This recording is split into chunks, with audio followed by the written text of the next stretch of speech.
So, welcome and good morning. Happy Friday. In the midst of many different types of holiday celebrations underway, I'm sure. Thank you so much for being here with us. This is an incredibly exciting conversation, months, if not years, in the making. And it's really such a big step forward for such an important conversation happening nationwide, really, but obviously here in the state of Maine, something that a lot of really brilliant people are working hard to push forward, and that is the topic of social prescribing. And I will leave it to Christina to kind of give a little bit of landscape on that topic. But suffice to say, we've got 90 minutes together today. We're going to hear from some incredible people from within Maine and outside of Maine that are doing a lot of great work on this topic. And we'll have lots of time for conversation as well. So we'll hear from a handful of speakers, about 10 minutes each, and we'll hold questions till the end. Feel free to put them in the chat if you're worried you'll forget about them. And towards the end of the conversation, we'll have a great Q&A conversation to really get into the topic at hand. So with that, I will pass it over to Christina. Let me actually introduce myself first. Forgot that piece. My name's Molly Cashwell. I'm the director of the Cultural Alliance of Maine, and often an eager collaborator of the Arts Commission. Our organization is dedicated to collective action, research, and advocacy. So that's kind of the wing of things that we help organize across the cultural sector, not only in the arts, but in the humanities, preservation, libraries, museums, working with a slew of collaborators and coalition partners across the state. So delighted to be here. Christina. Good morning. Thanks, Molly. So I recognize many of your faces, and for those who don't know me, I encourage you to please reach out and say hi. I'd love to chat with you and learn more about what you're doing in arts and health and why you have come to this webinar to learn more about social prescribing.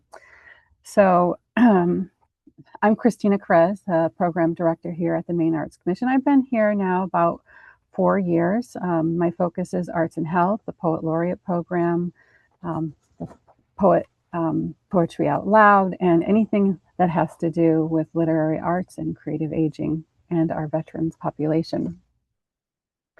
So I'd like to acknowledge that the Maine Arts Commission is located in the land of the Wabanaki, the people of the Dawn. We recognize and honor the Abenaki, Maliseet, Micmac, Passamaquoddy, and Penobscot nations and all of the Native communities who have lived here for hundreds of years and generations in what is now known today as Maine. It is our sincere hope that these arts and health roundtables will spark inspiration that is actionable.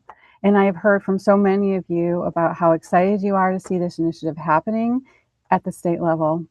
And I have no doubt that we can do extraordinary things together as we build community and foster good health for all of Maine's people through arts and culture. So one last thing before I turn it back to Molly to introduce our speakers. We encourage you to tell us where you're calling in from today and to engage with the speakers, because without your voice, this wouldn't be a good conversation. And we want to know what you're truly interested about so that we can help make it happen. Your voice is so important. If you're interested in joining the Arts and Health Roundtables Committee or the Arts and Health Committee in general in the future, please reach out and let us know that. Or if you have an idea or a topic that you'd like us to cover in the future, also please reach out about that. Thanks again for being here, and I'm really looking forward to this conversation. Back to you, Molly. Awesome. And if my connection seems a little iffy at some point, let me know, and I might just go off video at some point, but definitely signal to me if that's the case. But without further ado, I am delighted to hand it over to somebody who, for many of you, I think requires no introduction, but nonetheless, I'm very pleased to share a little bit of information about Maya Williams, who is a religious Black, multiracial, non-binary suicide survivor who served as Portland, Maine's 7th Poet Laureate from July 2021 to July 2024. Maya has a Master of Social Work from University of New England and a Master of Fine Arts in Creative Writing from Randolph College. And they have put that to great use, publishing a number of incredible collections of poetry, which you can find in the link to our website that I'll drop in the chat in just a moment. So without further ado, Maya Williams. Thank you so much, Molly. Thank you so much, Christina, for gathering us here this morning. Thank you all for being here. Yeah, this morning I'm going to read a bunch of poems because it's the best way to communicate in my lived experience, and I really appreciate the lens of healing and community engagement that poetry can provide. I will give a content warning before certain poems, and please know that the content warning is more so for folks of that lived experience. For folks of not who are not of that lived experience, I encourage you to lean in and learn, even if it's a little uncomfortable at first. But for this first poem, content warning for suicide in marginalized communities. So please take care of yourselves as needed. And this poem is inspired by the poet Kimon Felix. And this poem is called When Someone You Know Dies by Suicide Again.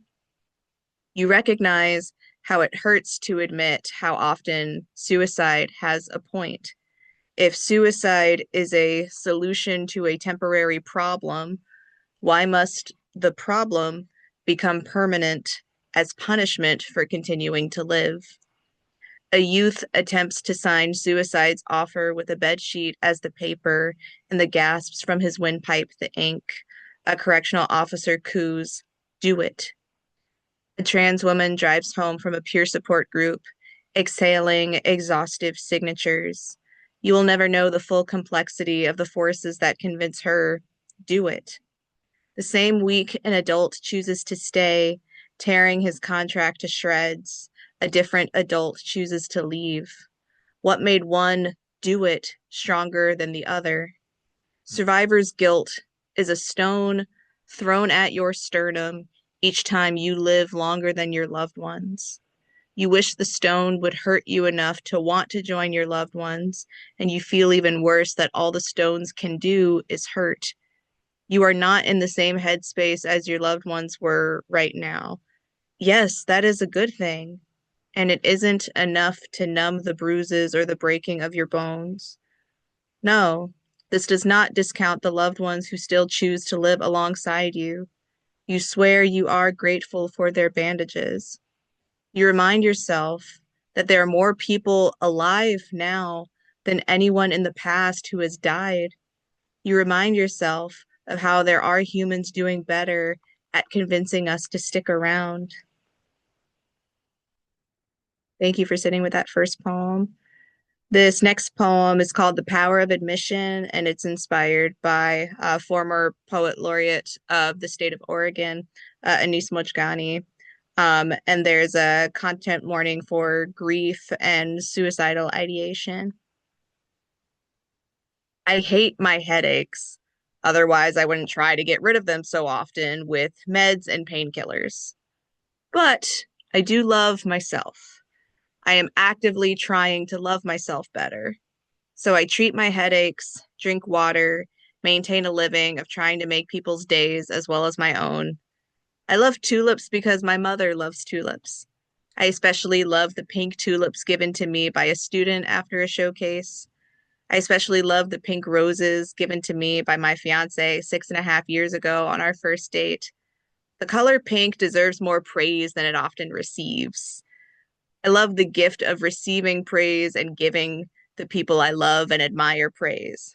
I love tweeting praise be to as a semi-daily anaphora for poetry, fudge stripe cookies, the word alive. There are some days I don't love being alive. There are some days I don't hate it either. What I hate are the systems that make being alive so hard for others and myself. It has taken years of training my brain in and out of therapy how to love myself as much as others. I can't stand it when friends of mine quit therapy because they get too sad. Don't they see it's working? Do you know how much of a privilege it is to be sad? I love being sad. Okay, I don't love being sad, but I love the release it gives me when joy or rage is not available to remove my cap. Whatever fluids of externalizing need to come out, sadness becomes the best accomplice. I am trying to love sadness better. Out of all I try to love better, I make sure sadness, grief, my father are at the top of my list. I love my father. I hate how his rage has been more responsible for my family's brokenness than he would like to admit. I love the power of admission. It's healing. It hurts too, but everything has to hurt before it heals. I still hate my headaches, but I love the lesson of healing my headaches teach me. Thank you for listening to that one. This poem I really enjoy reading, um, and I was very happy that it was published in this lovely anthology of Maine-based trans poets called Monster Beauties. And this poem is called Love But Not Lover, or A Love Letter for My Fellow Trans Siblings. Oh, love, that is love but not lover, with your grin shining through a needed FaceTime or Zoom call. If I can't see your teeth through your mask, I can still see your dimples sparkle. Oh, dear love, that is love, but not lover. Your bubblegum pink lipstick looks so swell on you. Your recent haircut gives you the delicious gender euphoria you've been craving. That delectable pose Instagram doesn't deserve. My love, who is love, though not lover, this side of the street smells like firecrackers and urine, and we still laugh under the aquamarine sky on the walk home. A hug in front of my front door can be better than text me when you get home. The latter is still a necessary love language, I promise. Hey, love, though not lover. Thank you for letting me borrow your mustard yellow top so I can look and feel good today. Thank you for holding space for my grief too large to fit in any time-limited suitcase. Thank you for being my friend. And I have one more. And this final poem is called I Am Living for This. Did you know children have suitcases now that can operate as scooters? Red and blue zipping through DCA. What a way to pass the time of a layover. I am so in love with that woman's braids. What I'd give to feel fingers crafting from my scalp to my ends to feel like a visual work of art, a masterpiece. The sweetness of the frosting of a strawberry donut. Are you kidding me? So good. I have 2 more pages of this book left, and it's always exciting to start a whole new collection. My big purple backpack fit in the overhead bin this time. Hallelujah. No forcing or stuffing today. My partner and I watched the next episode of Feel Good, and it is stunning. Neither of us are even aware of the crying that's going to come 4 episodes later. The closest thing to transformative justice on screen. Justice has to come from the internal, too. It is less humid in Portland, praise be. Praise be to the gentle sun and the on-time Lyft driver with a clean vehicle. Praise be to the pink blossoms we witness on the drive home. Praise be to the warm shower and Garnier Fructis conditioner. Praise be to rest. Real rest. I am living for all of this. Praise be to being alive so I didn't miss it. Thank you for listening. Thank you so much. Not only the beautiful words, but the way you deliver them is really, really incredible, even on a Zoom screen, which is incredibly impressive. Thank you so much. I've dropped links in the chat so you can read more of that beautiful work and Thank you, purchase some Maya. things too. I also just want to remind everyone that the reason we're doing this work with social prescribing is so that more people can live well. And thank you, Maya, for reminding us of that. Absolutely. Well, I'm delighted to introduce our next presenter, Lee Klarman, who's a director of community resiliency at United Way of Southern Maine, a position dedicated to helping individuals and families thrive during and beyond times of crisis. Within this framework, United Way of Southern Maine is working to bring a social prescription program to Maine. Lee holds degrees in visual arts and community and justice studies from Guilford College and a master's degree in policy, planning, and nonprofit management from the Muskie School of Public Service at the University of Southern Maine. So perfectly positioned to do this incredible work that we're so grateful for. So welcome, Lee. Thanks, Molly. And before I get into my official presentation, that's why I give a big thank you, Maya, for leading us off. Those were incredibly powerful words, and I think, as Christina just said, like a perfect introduction into why social prescription is important. And also thank you for Christina and the Maine Arts Commission for bringing all of us together to have this conversation. And thank you all for being here today. So my name is Lee Klarman. I'm the Director of Community Resiliency with United Way of Southern Maine. And I'm going to give an overview of the social prescription program before we dive into some more specifics. But before I do that, at our first roundtable event, I asked some similar questions. So I'm going to ask a little bit of audience participation from you all as well. So the quick show of hands or heart reaction, who here feels good when they create art? Anyone? Yeah. And who here enjoys spending time connecting with their peers, their friends, their family, their colleagues? Who enjoys doing that? All right, wonderful. And who here loves going to the theater or attending a concert? Perfect. I was hoping we're having this type of audience today. So now imagine if your doctor could prescribe these types of activities as part of your healthcare. That sounds pretty amazing, right? And that's exactly what social prescription is making possible. So let me what's up? So these roundtable sessions hosted by the Maine Arts Commission have given us all the opportunity to hear from so many passionate presenters who are bringing arts and health into communities across Maine. They remind us that using arts, nature, cultural experiences to support well-being is not new. Really, people have been doing this for generations and across many cultures. And really, many of you are already offering these opportunities right here in Maine. And social prescription is not a new, standalone program. Rather, it's a model that helps connect more people to these practices, especially those who might not otherwise have access to this types of art programming.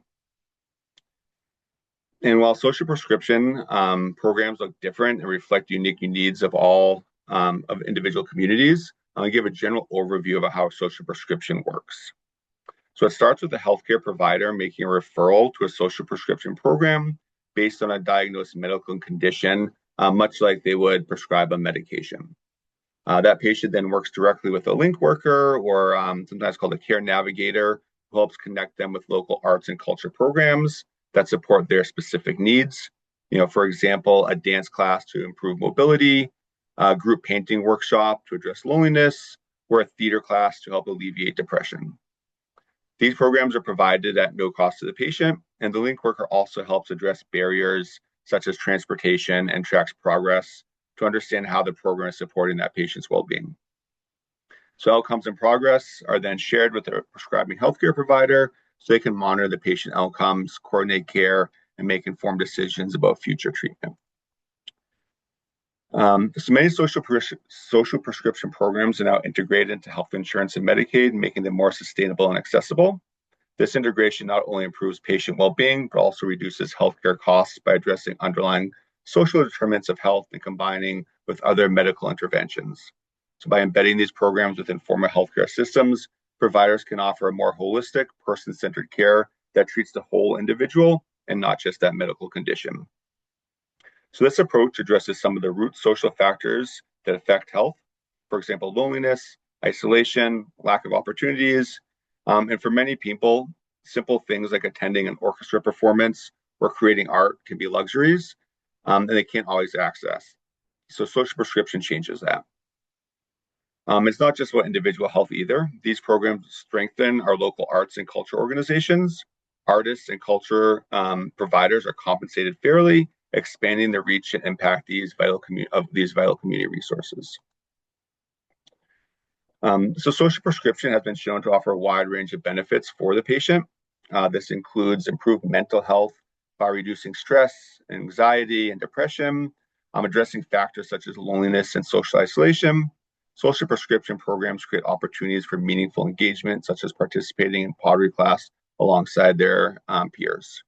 It can improve physical health, including better cardiovascular health, and supporting managing conditions like diabetes and high blood pressure through increased physical activity. And this may include participation in movement-based programs such as a dance class or a nature-based activity. It creates stronger social connections by providing opportunities to meet new people, build relationships, and feel more connected with your community. Social prescription also offers important benefits for the healthcare system. That includes expanded options for addressing health challenges, which can reduce reliance on traditional clinical services and help free up capacity to focus on the most urgent medical needs. Offers a more holistic care delivery, allowing healthcare providers to combine medical and therapeutic interventions with arts, culture, and community-based programming, and reduces access to barriers as link workers or the care navigators support patients in overcoming challenges such as transportation or system navigation. It also offers culturally responsive care by enabling providers to offer approaches that align with patients' cultural preferences. So in some communities, traditional therapy may carry stigma, while participating in supportive community activities can be more acceptable and accessible. And for the benefits to the arts community, expanded access to arts and culture programming, allowing more community members to participate, often providing first or only opportunities for some individuals to engage in these types of experiences. And there's a greater awareness and participation in the arts, resulting in more people learning about art, creating art, experiencing art in meaningful ways. It also creates sustainable funding opportunities for arts organizations, as social prescription programs typically compensate art providers at the same rate as the general public. So at a time when funding can be challenging, this model offers a reliable way to increase revenue for programs that contribute to so much community well-being. Social prescription also creates an opportunity to put data behind what we already know to be true, that art is good for us. So through ongoing patient assessments, programs capture meaningful data that illustrates improvement in health and well-being, strengthening the case for integrating arts programming into more clinical and community spaces. So ultimately, a social prescription program means more people making art, more people experiencing art, and a stronger arts community. So back to the audience participation part of that, again, with a show of hands or a click on the reaction button, how many of you would like to see a social prescription program in Maine? Wonderful. I was hoping this are the answers we're going to get. So there's a growing group of us working to make that a reality. Alongside the Maine Arts Commission and several other partners, we're building a local model that allows healthcare providers to prescribe arts and culture experiences, dance classes, theater performances, time in nature, painting for older adults, guitar lessons for youth, so that people can support their health through connection, creativity, and community. We are working alongside an industry leader, Art Pharmacy, who you hear more about a little later on this morning, to tailor a model that will support social prescription in Maine. So we've identified a population who could benefit significantly from the free arts and culture interventions, and that's ALICE, which stands for Asset Limited, Income Constrained, and Employed. So these are community members who work, sometimes multiple jobs, but still can't keep up with the cost of living. So when money runs short, they face impossible choices. Are they choosing rent or childcare, prescription medication or car repairs? And one unexpected expense can jeopardize food security, housing stability, or access to medical and mental health care. So while 11% of Maine households will be below the federal poverty level, the ALICE data shows us that an additional 29% struggle just to meet basic needs. So that gives us a total of 40% of Maine households are living with daily financial instability. So ALICE spans every demographic in southern Maine. Our 65 plus population, already the largest age group in the state, also has the highest percentage of ALICE households, with 53% of them living below the ALICE threshold. Also, our younger residents under 25 experience financial hardships at higher rates, and financial strain is not distributed evenly. So 74% of single female-headed households with children cannot afford the basic cost of living. So let that sink in. 74%, 3/4 of single female-headed households that have children are struggling to make ends meet. And Black and Asian households are disproportionately represented within ALICE as well. And this is exactly why social prescription matters.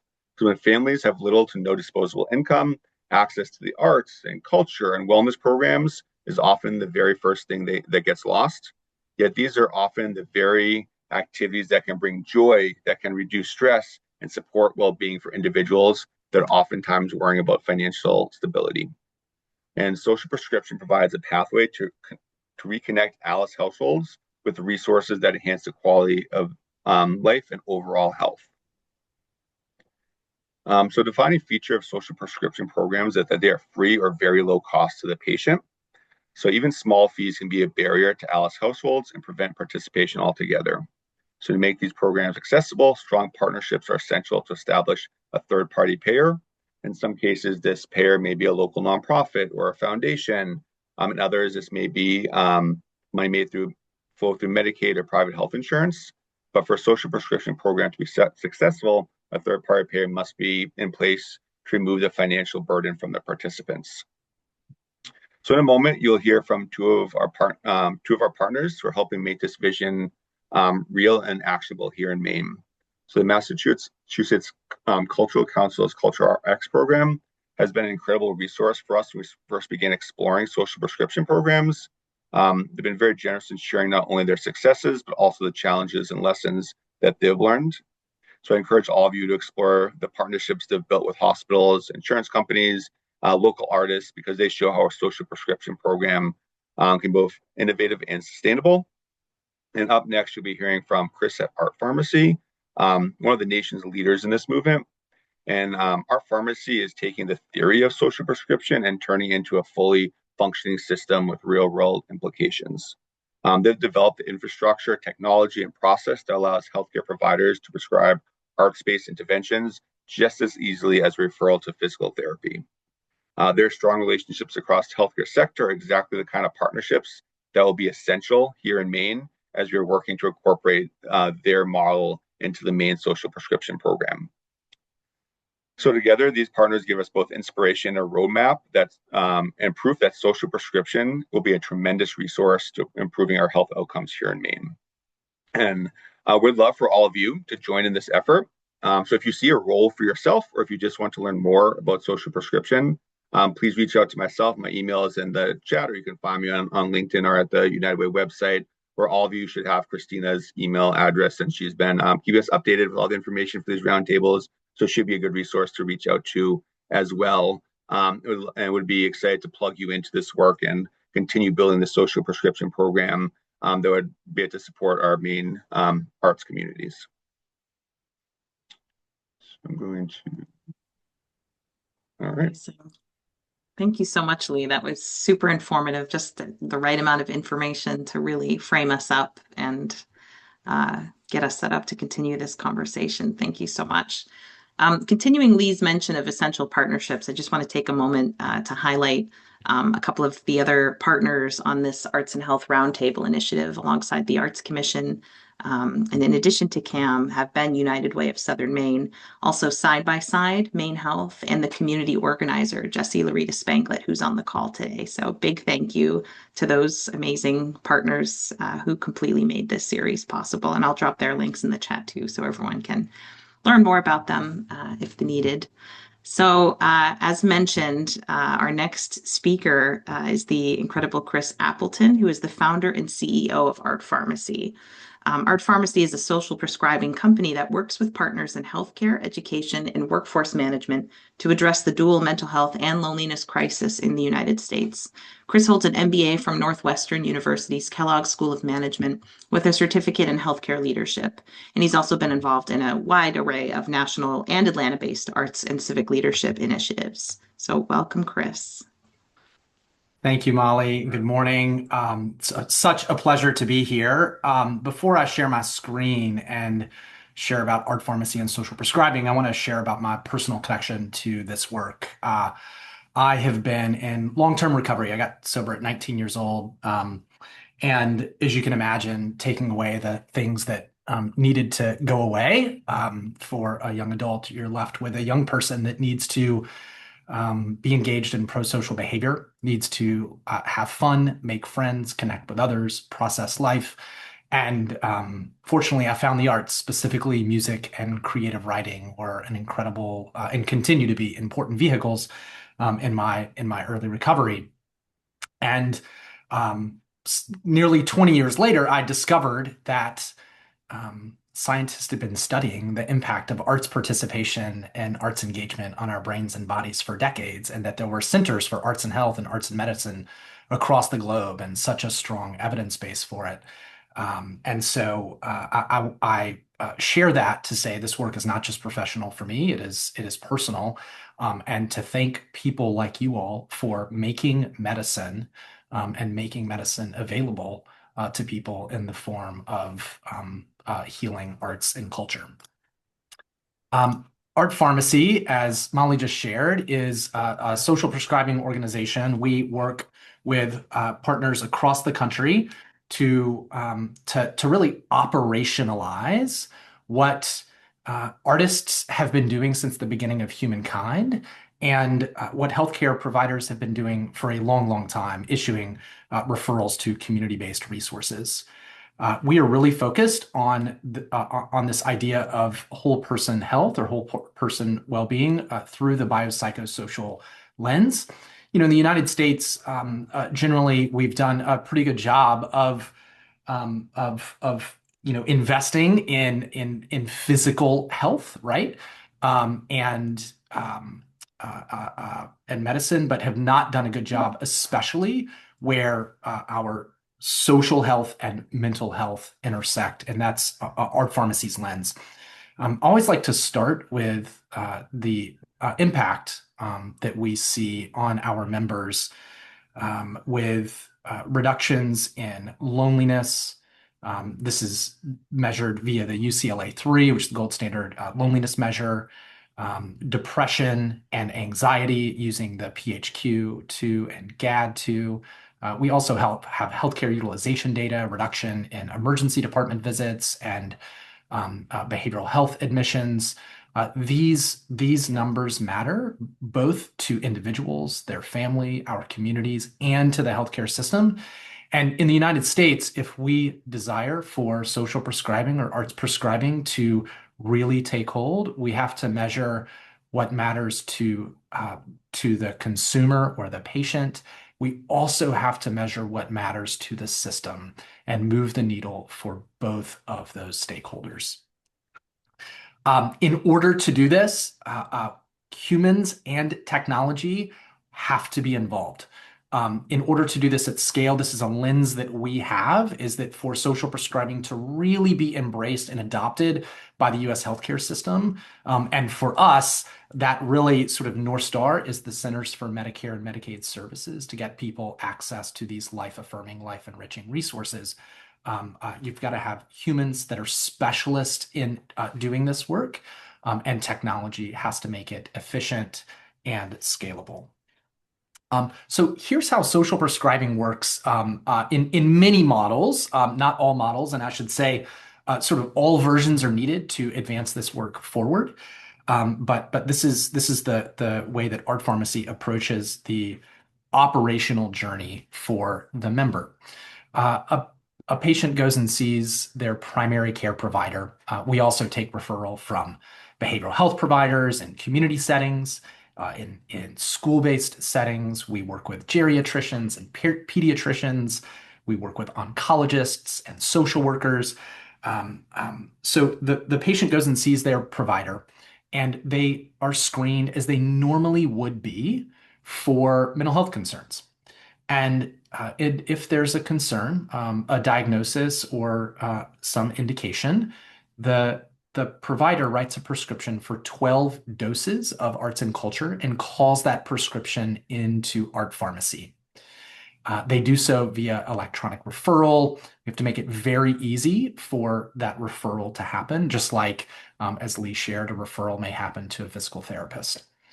The patient, which Art Pharmacy calls a member, then connects with a care navigator.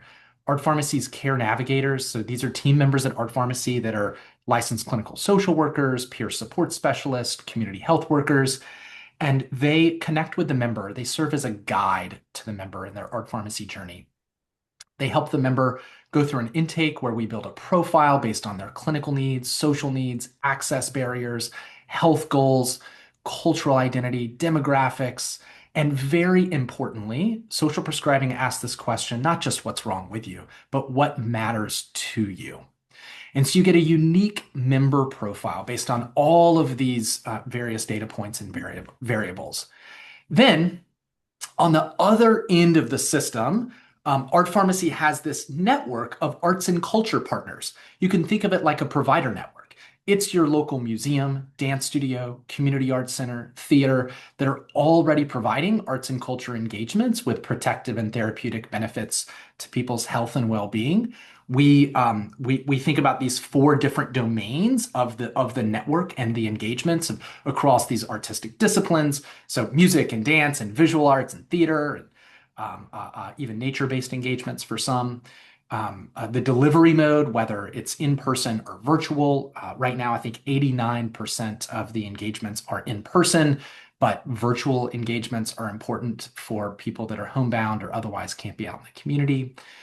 The types of engagements and classes and exhibitions, workshops, community conversations, walking tours. And then this participation mode, this is very important, whether they're group activities or individual activities. And then participatory versus receptive. Participatory meaning you're in the art making, you're in that dance class or ceramics workshop, versus the receptive experience. You're in the audience at the theater or on that guided tour of the exhibit at the museum.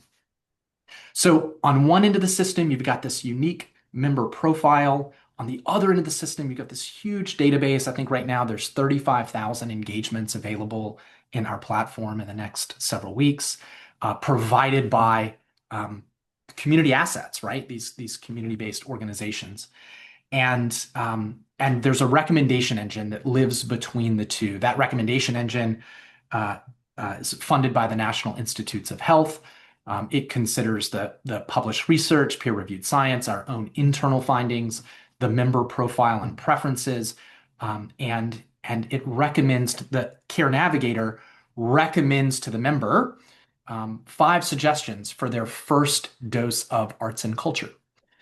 The member chooses what to participate in. Individual choice and agency is so very important when supporting individual people's health broadly, but especially their mental health and well-being. And the member chooses, and let's say they want to go to the dance class, the community dance studio on Saturday at 2 p.m. Art Pharmacy pays the dance studio, right? Art Pharmacy procures that access on behalf of the member. We always include access to companion participation. We think that's so important for a couple of reasons. One, it helps address some access barriers like transportation or mobility limitations that individuals may have. Additionally, if we're trying to do things like boost connection and belonging, we should enable people to do things with loved ones.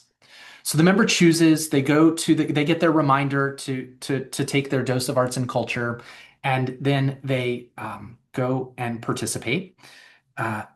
Then Art Pharmacy follows up with them afterwards. We at baseline, so at intake, and then after each dose of arts and culture, we gather information on their mental health using the PHQ-ADS, the UCLA-3, and the WHO-5, as well as some scoring of the arts and culture engagements, and some qualitative feedback from the members as well.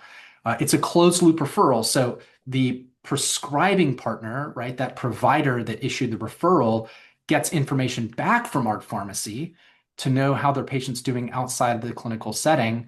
And there's escalation protocols built in. So if a member's score drops below a certain threshold, or the Care Navigator hears something that's going on that's concerning, it gets escalated to a care pathway to make sure that the member is getting the right level of care. So that is one dose cycle, if you will. And that process then repeats itself for 12 doses over 12 months when that is the care plan. So I will, let's see, pause on the share and look forward to the discussion. Amazing. These slides are incredible, so informative. Thank you so much. Chris, for your really, really thorough and innovative work that also just resonates with something so deeply human that just makes complete inherent sense. So it's really wonderful. Thank you so much. Um, Next, we'll hear from a present partner of Arts Pharmacy in our regional neighborhood, so to speak, Dr. Erik Holmgren, who's the manager of advancement and strategic partnership at Mass Cultural Council. Erik has overseen the development and scaling of their groundbreaking work in the social prescription of arts experiences, in addition to his work leading the creative youth development and education team at his agency. His work is founded on the belief that sustainable funding for the arts will not come from the arts sector. Instead, it will come from the sectors that we have outcomes in, which is something that I believe Chris touched on as well. All of the different avenues to support this work that can come from health and human sciences, really. Dr. Holmgren was also a concert saxophonist, which is a wonderful background to have in this work. He was on faculty at Columbia University, and his writing has been published in a number of magazines, journals, and journals. So welcome, Erik. Thank you so much. I hope everyone is staying dry. The Northeast is getting both drenched and crazy winds today. So it's very nice to be here this morning. As was mentioned, we've been partnered with our pharmacy for quite some time. So before I jump into my slide deck, I just want to talk a little bit about our experience in starting this up. We had this idea that grew out of our work in creative youth development.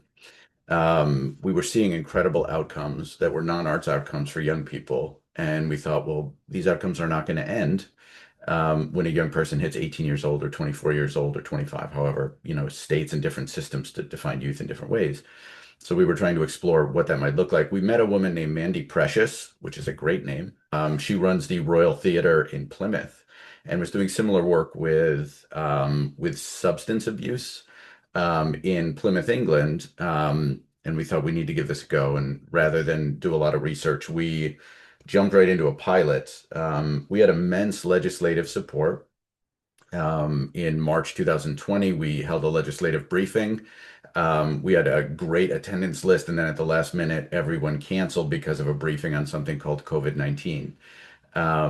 And so I continue to be impressed by the courage of our sector to take this work on during COVID in a difficult time. We piloted it with two health centers, a community health center in Springfield, Massachusetts, and a pediatric center in the Berkshires. And the Mass Cultural Council essentially acted as the insurance company. So we set up the systems and then reimbursed organizations for doing that. For any of you who work in state arts agencies, you know how challenging it is to send out money. Our job is as funders, and it is tricky, right? So the reimbursement model didn't work. We moved to sort of a more of a bulk grant amount, and we expanded the program statewide, but it became very clear very early that as a state arts agency, we typically fund programs. We don't operate them. And so if we wanted to scale this, we needed to find someone to help us do that. So in 2022, we paused, spent a year working with a consultant to try to find an entity to help us scale it, and landed on our pharmacy. So we started working with our pharmacy in 2023. And that work has scaled, I think, more quickly and in new directions that we never imagined. And I'll discuss those different directions, because the question that we all need to answer for this to matter is, how do we pay for this? We've not met people who don't think it's a good idea. The theme of what I'm going to talk about here is really shifting the question about arts prescription in developing it from why to how. Everyone we've talked to, so much of what we do in the arts is talk about why the arts matter, right? And I think what we found in talking with healthcare executives and legislators and the Department of Public Health and the Department of Health and Human Services, we even put aside a lot of money during the pilot to train doctors on the health benefits. Every single one of them said, no, no, no, no, no, we get it. The question is, how do we do this? How do we integrate it into our systems? How do we pay for it? How do we make this work in an already challenging medical environment? At the end of the day, arts prescription is about teaching two separate systems to do something new together. And that is an extraordinary challenge, and that is a how challenge. That is not necessarily a why. We get really wrapped up in that why challenge. And it turns out we have a really powerful brand. We have a lot of believers in sectors outside of our own. And then we need to be able to execute on the potential of it. And so one of the reasons that we work with our pharmacy as state arts agencies, as the United Way, as teaching artists, we all do a lot of different things. Art Pharmacy does one thing, and they do this one thing extraordinarily well. And so they were able to answer that how question for us here in Massachusetts. So having said that, I will awkwardly share my screen. Give me just a second. And talk through kind of where we're at and some of the base for this. In Massachusetts, the cultural sector is a behemoth. It's bigger than most legislators and other people know, and I think this is true of other states as well. In 2023, the U.S. Bureau of Economic Analysis identified arts and culture as generating $29.2 billion in spending. That's more than 4% of our GDP. It's larger than construction. It's similar to retail, but our budget is $28 million, which is a lot of money.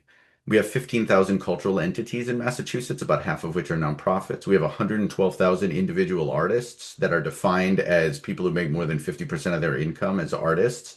That's the same size as the biotech industry.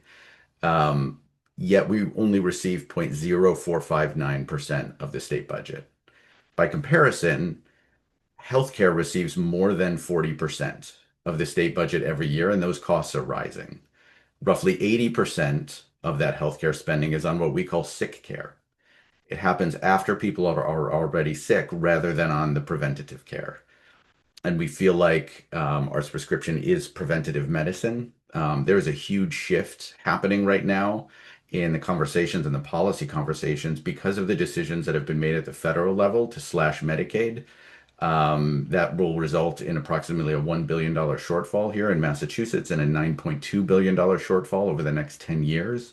So there's a real investment now in primary care and in preventative care. And we think that this crisis that all of us are entering is a real opportunity for arts prescription. With Art Pharmacy, all of this has been done with Art Pharmacy. We have made measurable progress together. Our pharmacy is working with two insurance providers.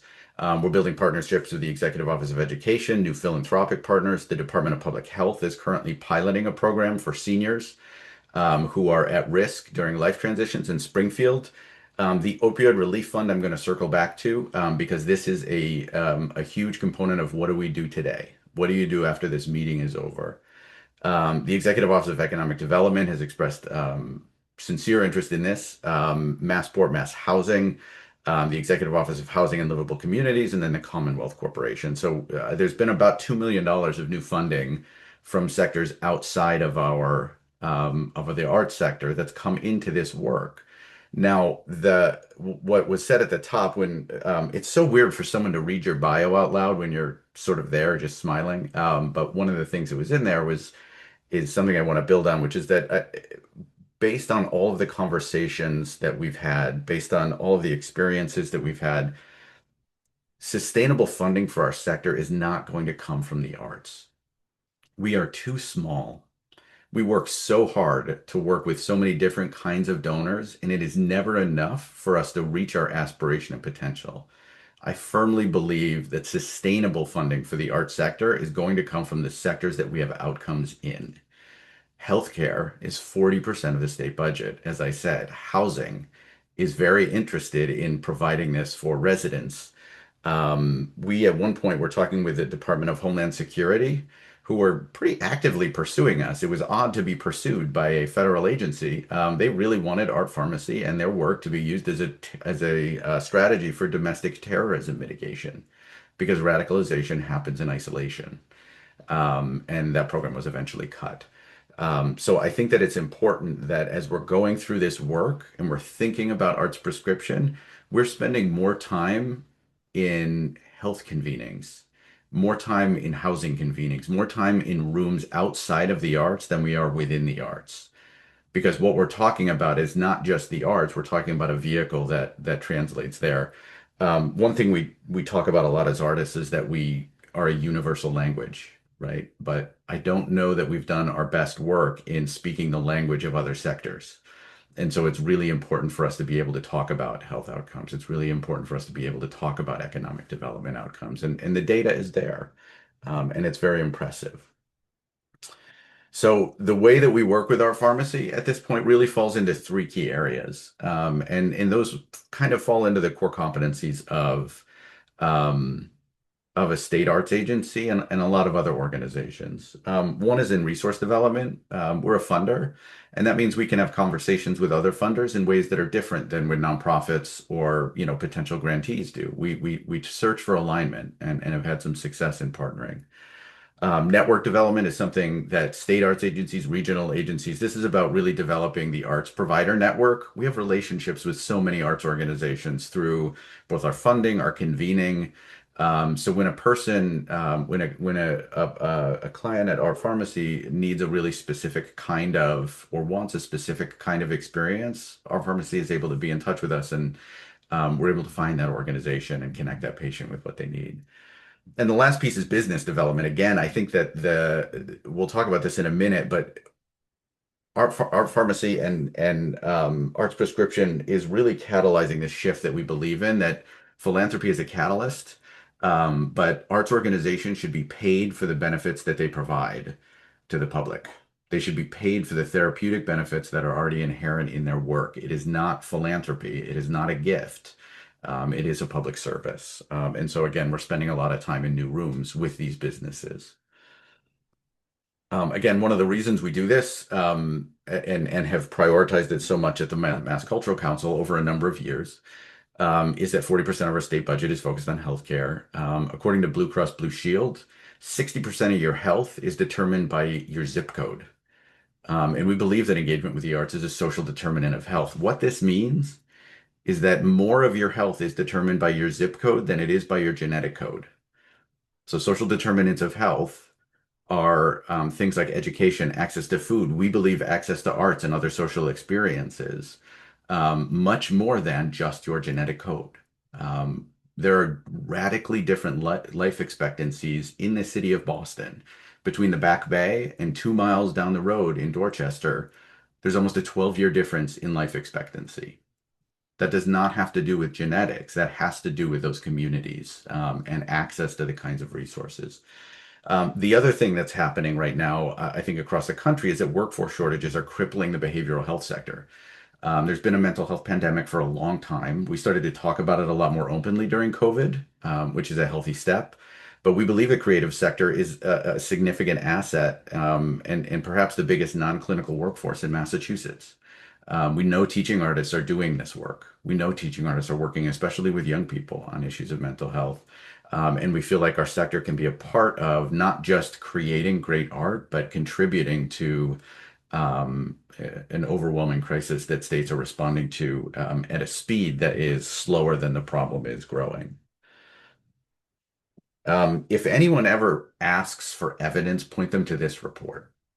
In 2019, the World Health Organization, they reviewed 900 different publications over a 19-year span, 700 different case studies, and really outlined all of the ways that the arts are improving health and well-being. So there's a myth out there that we don't have quantitative data, that we don't have data in the arts. We tell great stories, and stories are really effective. Stories with data are even more effective.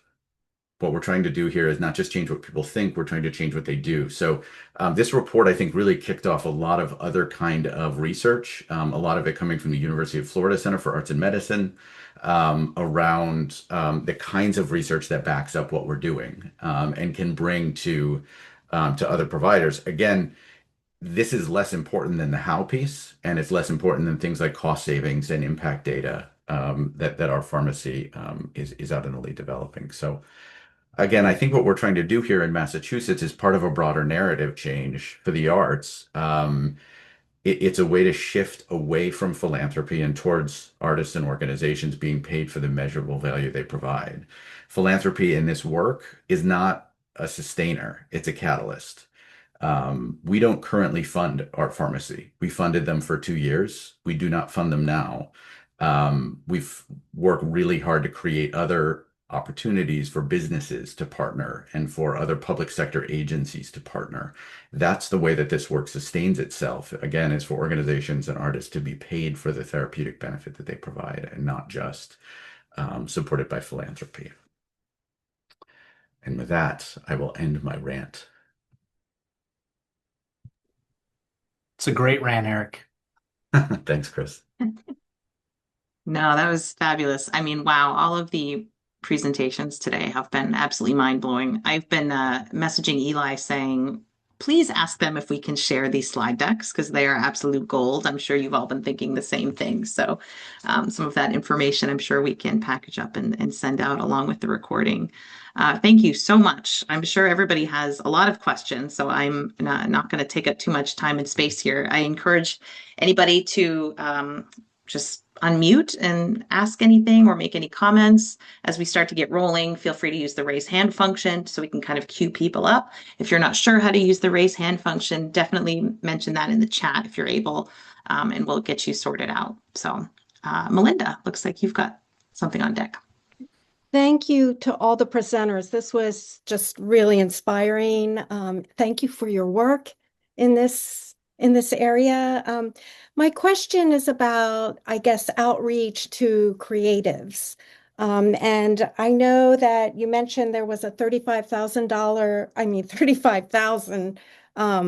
a database of 35,000 arts and culture participants. So I teach at a very small rural craft school, and I have found that sometimes the safest activities are very local and small and may not be run by a nonprofit organization. I'm wondering how creatives that are not part of an organization would be able to work with participants in a arts pharmacy program. Melinda, thank you for that question. We get it often how let's say teaching artists maybe and I'm using that word you did not but how teaching artists can engage. I think that teaching artists play an important role in a social prescribing model. One of the challenges, and we're agnostic as to whether our network partners are nonprofit or for-profit, what their tax status is, whether they're an institution, whether identify as arts organizations. I mean, we have many, many different types of partners in the network. One of the challenges in our model, this is not all models, is that there essentially has to be standing availability, meaning it's appointment based, right? We hold this database not just of the partners, but the appointments, right? Which are those experience or the workshop, right? The performance, those appointments that are available in the system. And one of the challenges that we find is that teaching artists have difficulty sort of holding knowing what is happening for them on their schedule 6 weeks from now, right? It's sort of more on demand. I personally think that as social prescribing scales, teaching artists in that that sort of on demand will play a really important role, though it is challenging in the interim because you don't want to go make, sort of a supply demand issue. You don't want to go make new supply when there isn't guaranteed demand.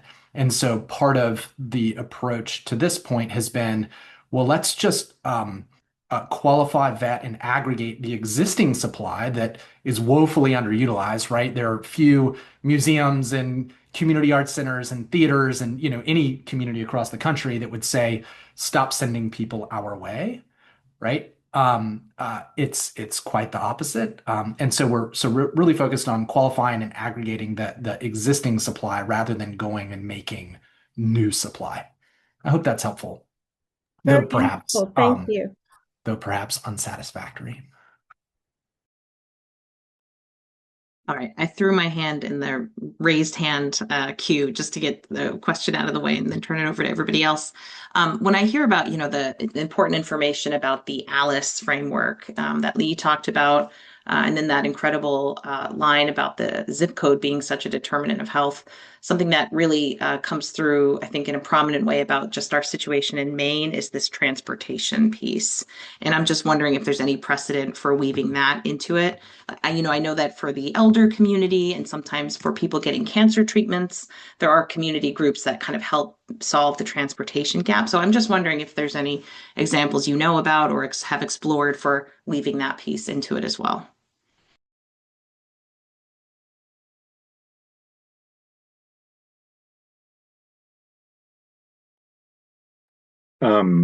Yes, I believe that part of the, link workplace care navigator role helps to solve that problem. They work directly with that patient, and maybe it's transportation, maybe it's childcare, whatever the Yeah. challenge may be. Like, that's part of their role because it's only so good if you prescribe a pottery class that is once a month. That's great and all, but it's not going to do that patient any good if they can't get to that pottery class.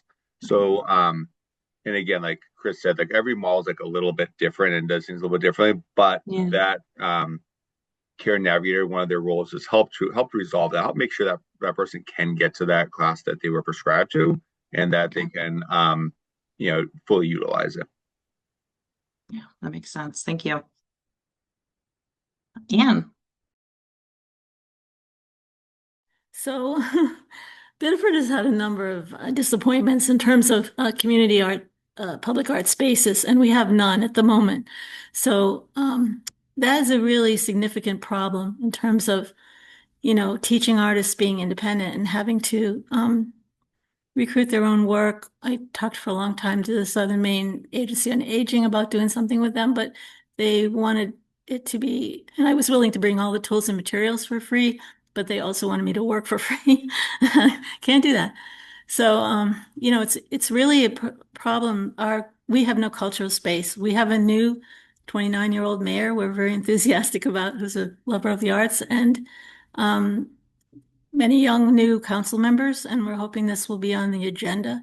Our skate park for older teens was demolished. The teen center was closed. It's been kind of a struggle. But at the moment, our cultural places are bars, not good for everybody. And although we love the Lucky Pigeon gluten-free bar, listening to a presentation there with the gurgling fermentation tanks in the back isn't really ideal. So, this is something we're going to be working on as well. Just need a center that we can bring people into. So I think that's a problem in a lot of communities especially rural communities where people have to travel far. So I'm glad to hear about the navigator aspect, but also looking at I know Massachusetts has started part of their art council is looking at facilities and transforming facilities into cultural hubs. So we need to find out more about that. If I could make a recommendation, it's reach out to the folks in the Berkshires.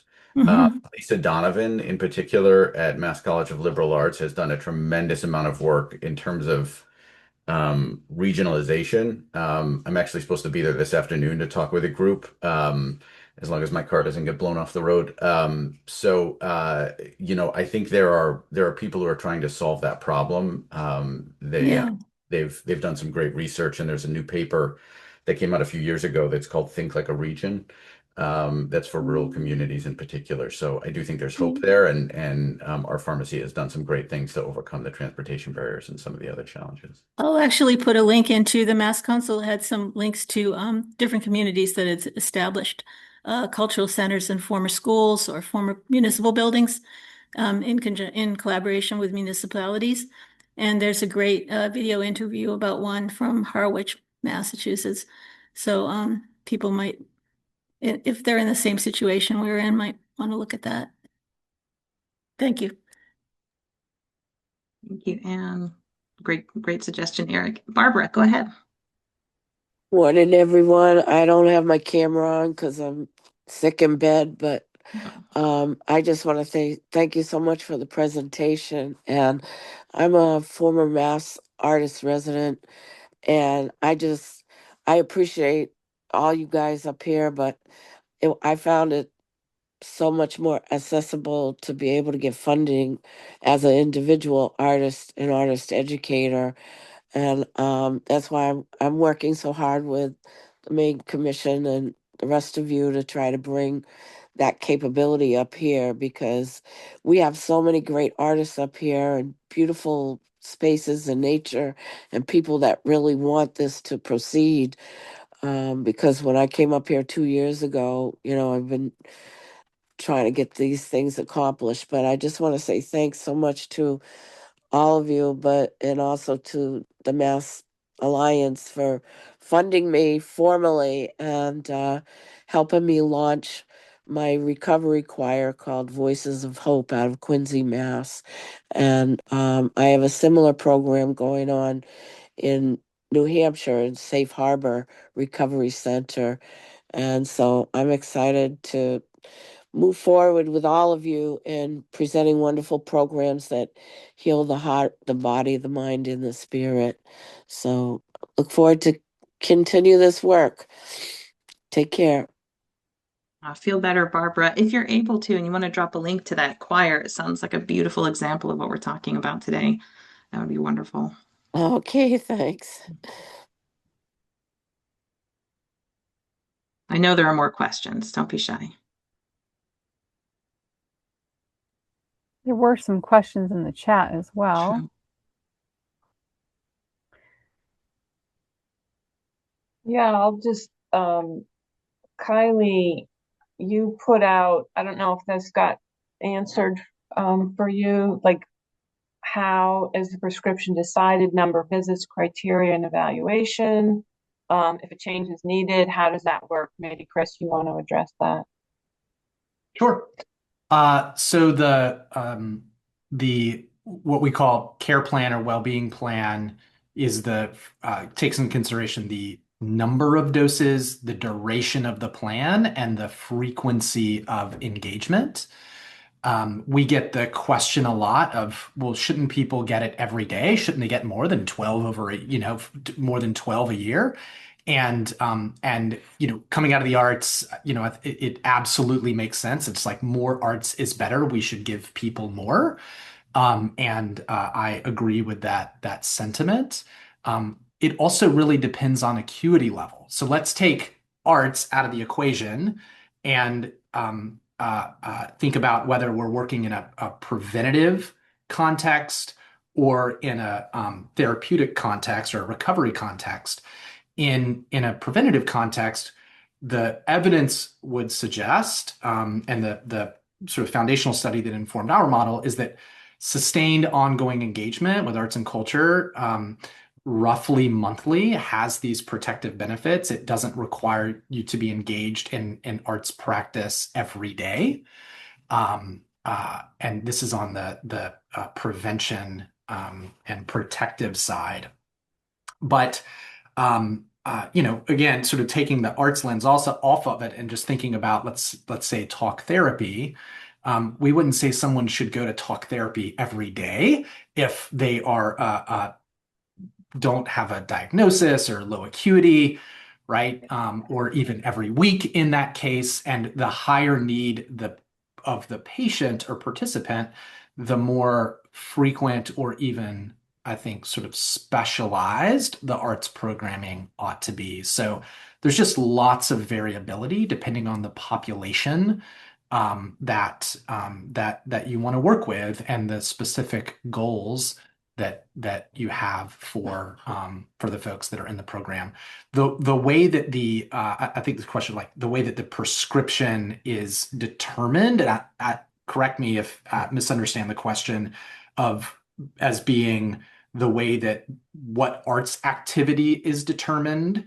That is a combination of in this weighted model that we have, the existing evidence base of peer-reviewed research, the individual preference an experience engaging with the arts that the participant has, and they need to provide the town with an care extensive navigator. item. The care navigator is making recommendations to the participant for the participant to choose what activity. And the example that I like to give all the time, because I think in some ways there's this sort of bias towards participatory or active engagements are better for people or have greater value than receptive. The evidence suggests otherwise, with lots of it depends on it. But the example I give is my dad, who doesn't think he has a creative bone in his body. And if he went to the doctor and the doctor said, "Hey, I'm going to prescribe you guitar lessons," he would say, "No way, not participating, not even thinking about it." But his doctor said, "Hey, I'm going to prescribe you tickets to go to the jazz concert with your friend Friday night." He says, "Awesome, sign me up." And it's like, which one's better, the one that he participates in or the one that he doesn't participate in, right? So it is really, really personalized to what that individual needs.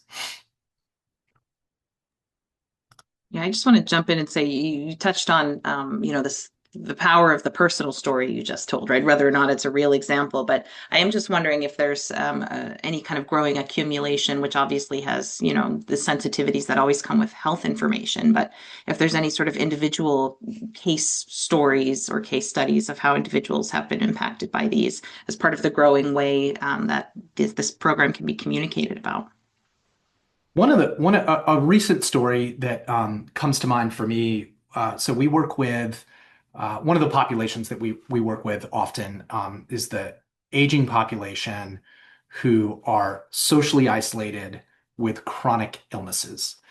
And we work with a couple of dually eligible Medicaid, Medicare health plans.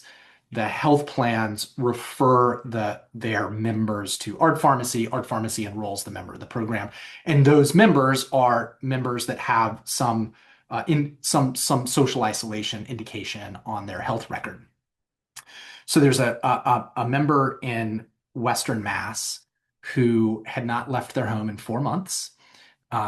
And their health plan referred that member to us. The care navigator outreaches to the member, enrolls them in the program, and gets the member to go to an activity at the local community center. And the member goes and participates and meets someone, and that local community member says, "Hey, you don't need to wait for your next dose from Art Pharmacy to come back. Like, come back next weekend." Which the member does, and it's an older man, and the testimonial that we got from him, which I just really loved, was, "I didn't realize how amazing my community is. I love to live here." Right? And like that's sort of the dream of social prescribing is, there's lots of questions about sort of the economics and how is it paid for and who sort of captures the value and all that sort of stuff. And sure, it would be amazing if Medicare were paying for arts prescriptions for sort of the rest of our lives. But that's a big question of, do you just get the 12 doses or, whatever the care plan is, or do you get it? Is it a, sort of evergreen benefit? But the dream for that individual is that they don't need the social prescription, right? That they learn about the resources and assets in the community, that they learn new skills, and that there's some behavior change that says, I can go to the theater without Art Pharmacy. I can go to theater without the social prescription. And that's one of the stories I really love. Absolutely. Yuko, go ahead. Yes, thank you. So, Chris, thank you for that, because that's the one thing that's going on in my mind as somebody who works for a mobile group art therapy program. We serve participants across 4 different counties in Maine. And I think about accessibility, right? Because 80% of our participants live under the poverty line of Maine. And I've noticed, we know for a fact that accessibility is an issue. So in other words, For example, people who live in Rumford, Mexico have less resource in terms of art experiences compared to people who live in Portland, for example, because there's less art theaters and less things. But even if you live in Portland, or even if you live in big cities like Lewiston, some of the youth don't have transportation. They can't get to a museum or get to a program. So I think accessibility, transportation is always going to be a challenge, especially in a state like Maine. And I'm just curious to understand, Chris, have you seen, like, do you collaborate with somebody who offers transportation service so that people can get to? You mentioned that somebody reached out to this woman. I'm very curious about that piece of accessibility transportation. So I think that at the crux of, and thank you for this question, it's a very important one. I think at the crux of social prescribing, it's about removing access barriers. It's about other things too, but like at the center of social prescribing, it's about removing access barriers. Uh, these assets and resources already exist in the community, right? Nothing new about that.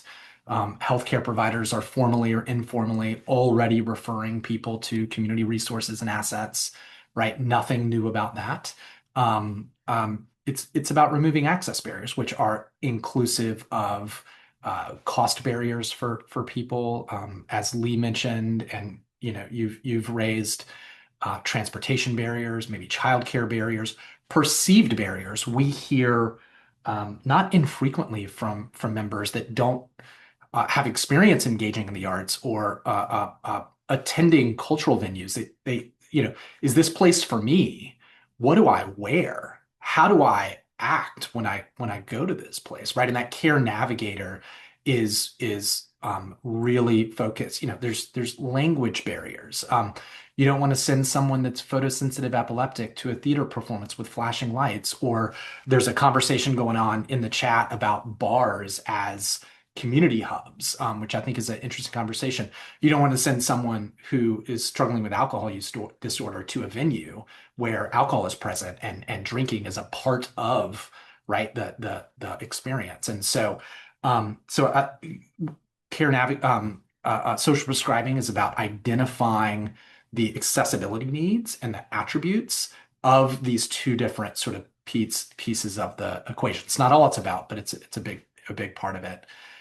Most of our partnerships, not all of them, most of our partnerships do include transportation assistance, right? The idea that for healthcare, the idea to pay for transportation, not emergency transportation, to get to a doctor's appointment, right? A primary care appointment or a specialist appointment, isn't a new idea, right? The healthcare field knows that these transportation and many other barriers exist. So it depends on population and who the partners are and all that sort of stuff. But we do regularly work with transportation partners every day, work with transportation partners to get members access to transportation assistance. Can I add real quick on top of that as well? And the way I think about it, I have a older, aging mother and 80 years old, and she has a visiting nurse that comes by once a month to take care of some of her medical needs. And so looking at it similar to that, like I could see a world where, a visiting arts program can come to certain communities, especially like the ones with the older adults who are transportation, the retirement home type of place where arts programs can go there, and you can provide an arts program to all the residents to try to reduce those transportation barriers rather than trying to get 50 people to an arts program. Let's get 2 people to where the people are. Yeah, and just to add on to that, I know, Meals on Wheels programs are in some places looking at bringing arts through their programming to people who are homebound. And I know there's a lot of work too around app development for arts engagement, again, for people who can't leave their homes.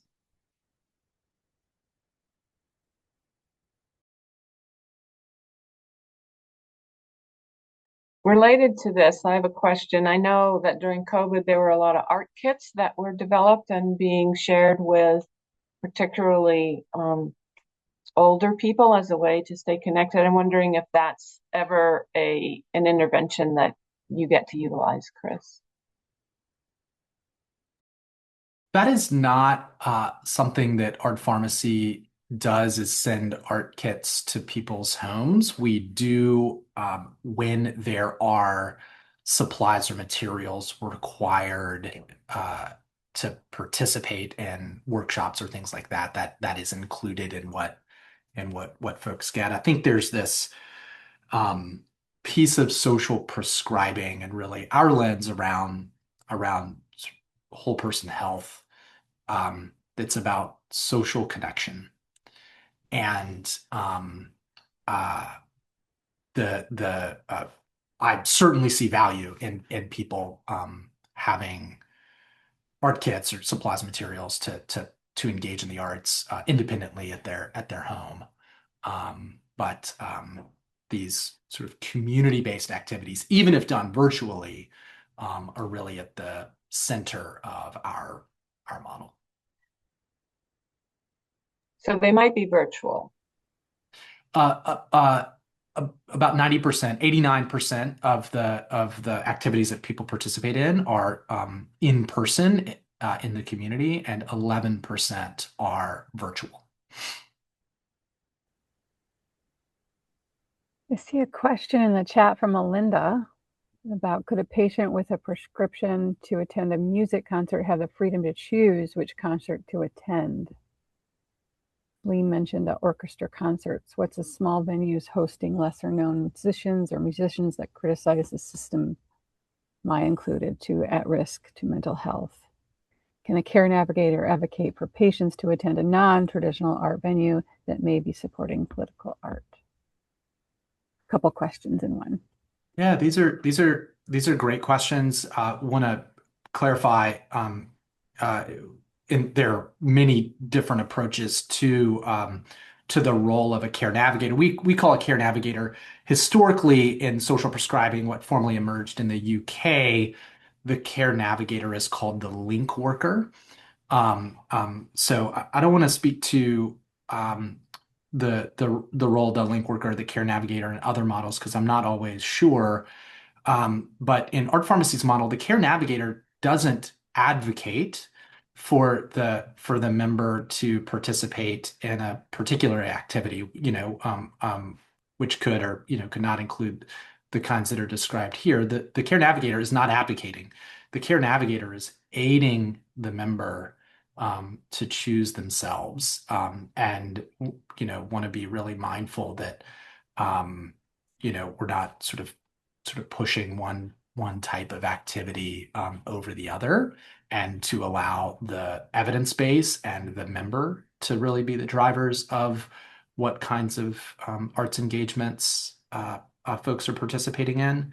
But I think that the question about sort of smaller venues or lesser known artists, musicians, yes, absolutely. It doesn't have to be something that's happening at a large institution, or we get every once in a while, I'm on a call with a health plan, and health plan executives, can I get my Taylor Swift concert tickets paid for through through a social prescription? And they're being funny, and my response is, is it going to keep you out of the hospital? I mean, if so, sure, right? It's a lot less expensive than going to the hospital.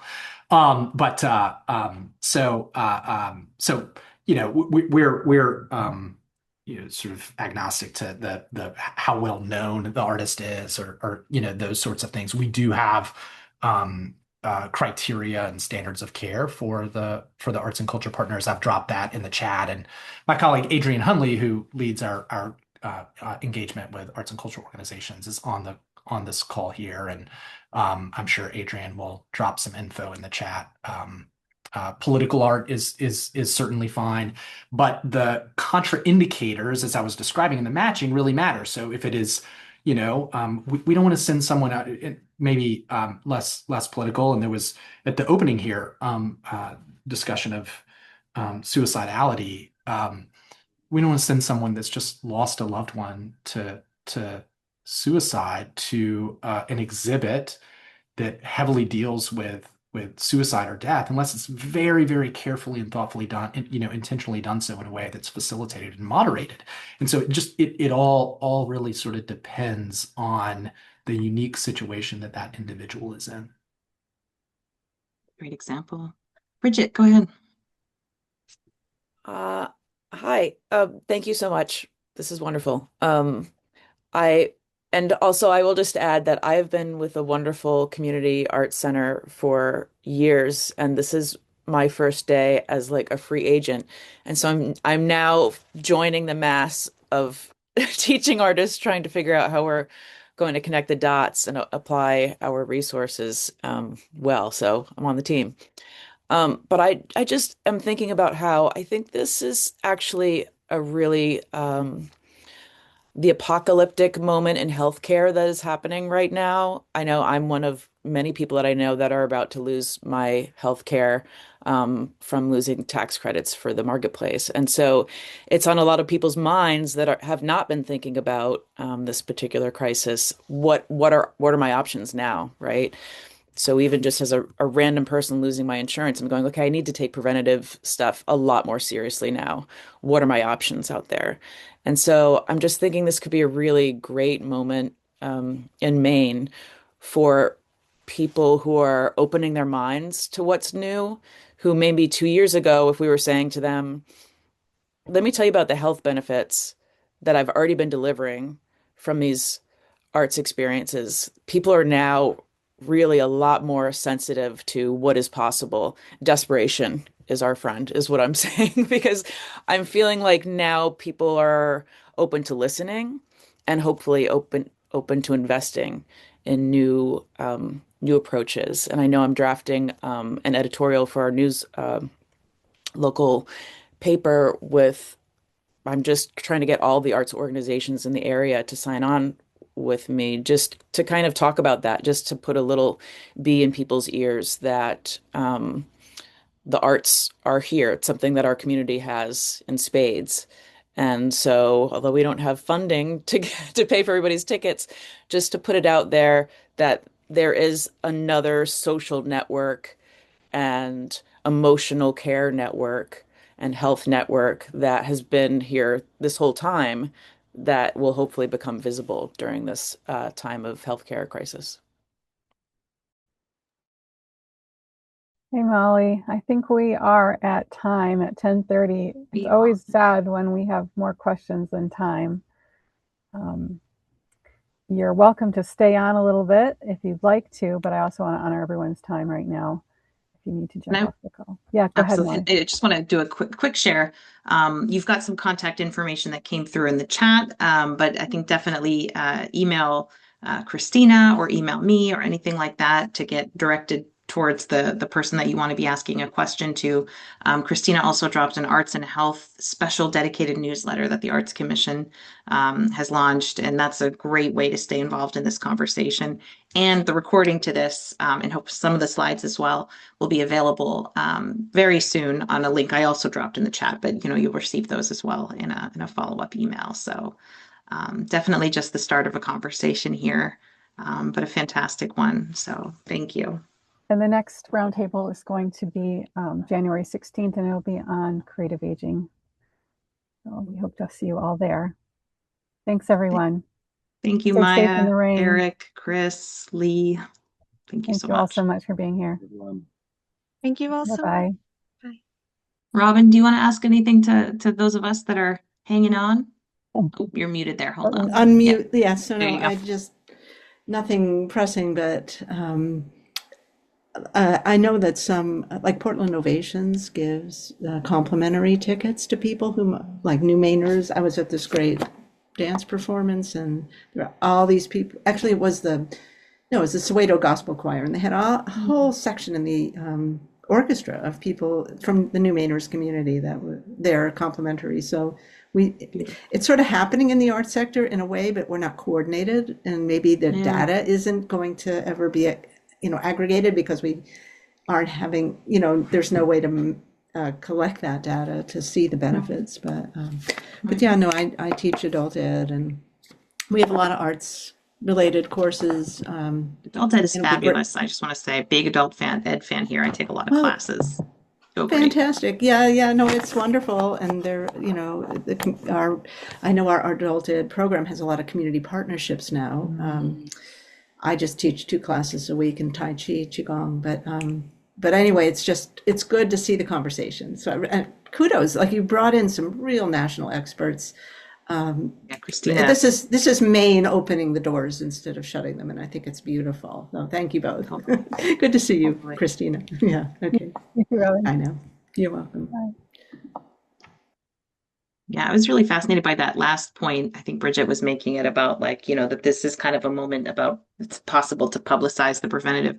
Like, have you guys noticed that every few years there's like an article about turmeric or wine or coffee or acai berries or whatever, and people are like, oh, I better start consuming those. You know what I mean? Like it somehow gets in a USA Today article that then flies around. Like, we got to start doing that with arts and culture too and get people to feel like they're you know what I mean? Like it just takes a little bit of that prompt sometimes for folks to kind of organically adopt it, So this might be a good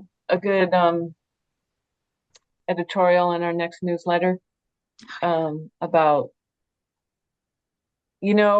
especially January, where people all right, I'm gonna start eating right?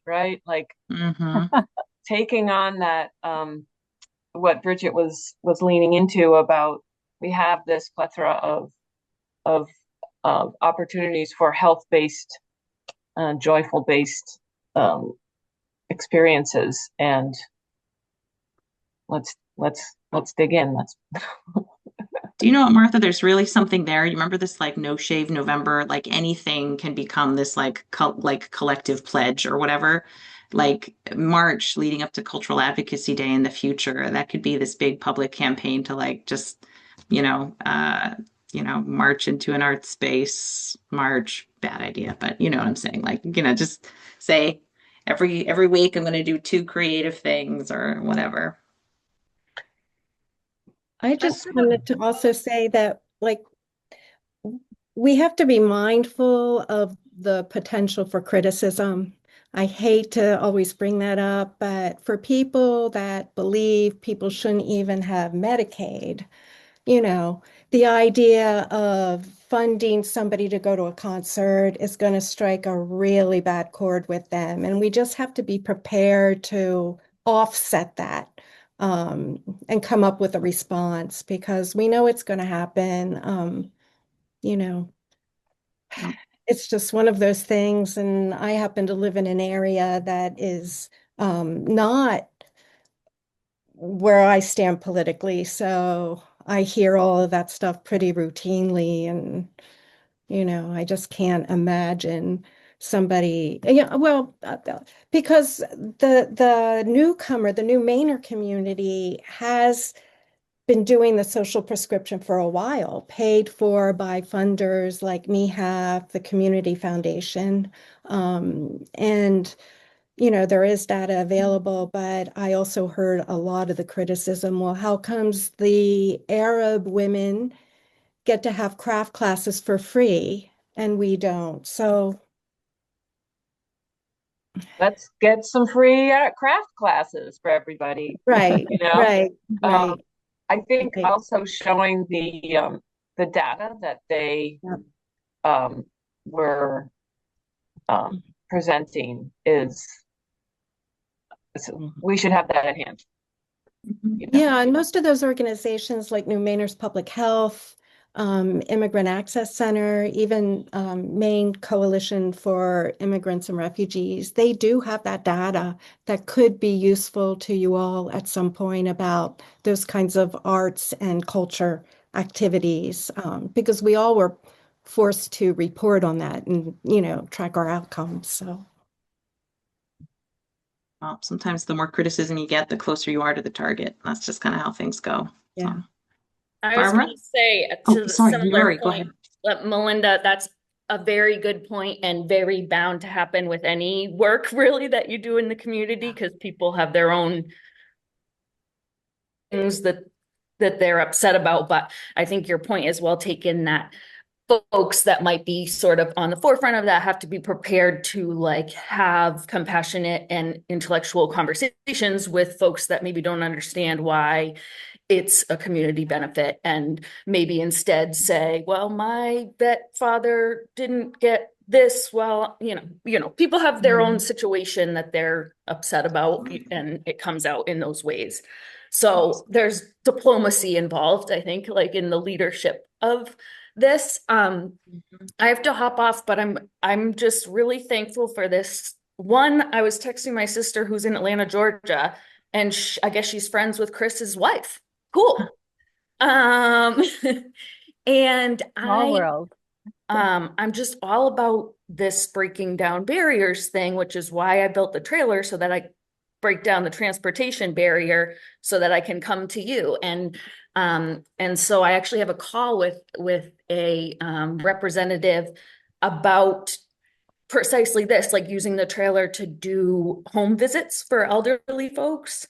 And I just want to put out, because I think there are some movers and shakers in larger arenas than myself on this call.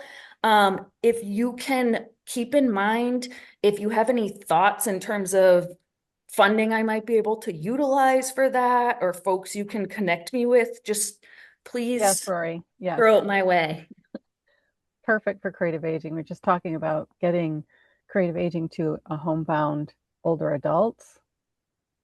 So that you're a wonderful resource. All right, loop me in. Thank you guys so much. Barbara, your hand is up. Okay.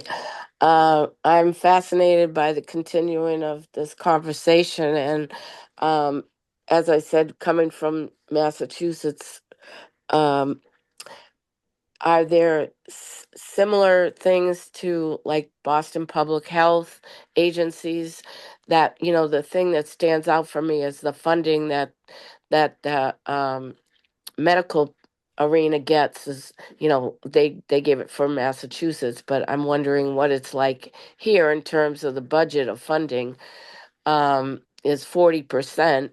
It'd be interesting for us to do some similar comparative funding and percentages and that kind of thing to figure out the artists and the funding here.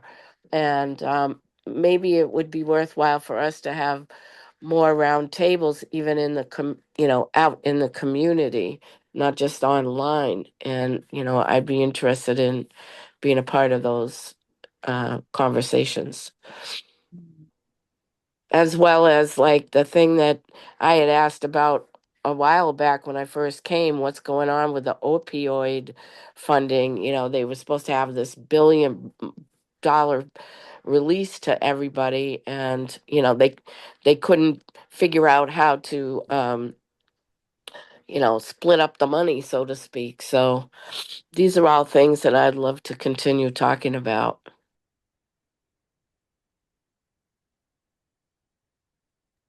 I'd say we're really at the beginning stages of these conversations with the healthcare sector. They are beginning to happen. So, but there's still work to be done on that front. And these roundtables are part of that work. So stay tuned, Barbara. We're going to grow and make changes. We will have the in-person convening in April, but I love the idea of course, getting together in person more often. But we'll have to see what's possible in the new year. And I guess that's something that I'm interested in also, how you're the outreach to physicians, mental health providers, how we're going to get that weight of support, like groups of doctors. I'd love to see more doctors attending these. I'd love to see, like Spurwink and some of our mental health. We have had some, we've had some doctors. We've had Spurwink on the call in different at different roundtables. So it's varying. The word is getting out, but Yeah. we are not completely embedded yet into the healthcare system. I think we still have work to do about making sure we've joined the public health organization as a member now. Oh, So they good. offered us a free membership this year, Great. and that was from attending 2 of their public health conferences and just networking. So that's the work that it's going to take, and building our lists. And we do have a arts and health list started through our roundtable committee. So let's continue to keep building. If you happen to know of an organization that you're like, yeah, plug into this one, just let we'll add it to the list. Mainers for Affordable Health. Okay. I'll get you that information. Okay, great. I'll send you the list too of all of our contacts, since you're on the committee.